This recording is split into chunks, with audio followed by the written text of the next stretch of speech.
শুভ বিজয় দিবস সবাইকে। তো বিজয় দিবস উপলক্ষে যেহেতু বাচ্চাদের পরীক্ষাও হয়ে গেছে, তারা হঠাৎ করে চাচুর কাছে আবদার করে বসলো যে চাচু আমাদেরকে বারবিকিউ করে খাওয়াতে হবে। তো যেই ভাবা সেই কাজ, চাচু তাড়াতাড়ি মুরগি কিনে নিয়ে আসলো এবং সেগুলো ম্যারিনেট করা শুরু করে দিল। তো বারবিকিউর জন্য প্রথমে যে মশলাগুলো দরকার হয় ওগুলো এক এক করে নিয়ে নিল। তারপরে মুরগিটাকে ভালো করে মশলাগুলোর সাথে মাখানোর পরে স্পেশাল যে বারবিকিউর মশলা আছে ওটার সাথে মুরগিটাকে ভালো করে মিক্সচার করা হলো। আসলে আমাদের বাসায় কিছুদিন পরপরই বারবিকিউ করা হয়, যেহেতু বাচ্চারা এটা অনেক পছন্দ করে। তারা মূলত গেট টুগেদারটা পছন্দ করে, যখন যেহেতু সবাই সবার ফ্ল্যাটে আলাদা হয়ে গেছে এখন, তো সেভাবে সবার সাথে সবার সময় কাটানো তো সম্ভব হয় না।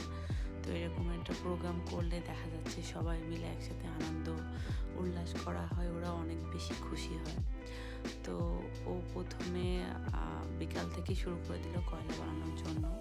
তারপরে সন্ধ্যা থেকে মূলত আমাদের বারবিকিউ বানানোর প্রসেসটা শুরু হয়ে গেল। তো বাচ্চারা আশেপাশে খেলাই করতেছিল আর বড়রাও দেখতেছিল, সবাই অনেক মজাই করতেছিল। যেহেতু এটা সময় সাপেক্ষ এবং অনেক হার্ড, বাট ও আসলে ওর ভাতিজাদের জন্য, ভাইপো ভাতিজাদের জন্য রান্না করা খুবই পছন্দ করে। সো এটা ওর কাছে কিছুই না। তারপরে আসলে বলতে গেলে সবাই অনেক বেশি খুশি হই আমরা যখন এরকম একটা প্রোগ্রাম আমাদের বাসায় অ্যারেঞ্জ করা হয়। ভাবিরা, ভাইয়ারা, বাচ্চারা ওরা অনেক বেশি আনন্দ করে, অনেক আনন্দ উল্লাস করে, খেলাধুলা করে। তো এই আর কি, এভাবে আমাদের বিজয় দিবসটা আমরা বাসায় সবাই মিলে উদযাপন করলাম এবং অনেক বেশি মজা করলাম।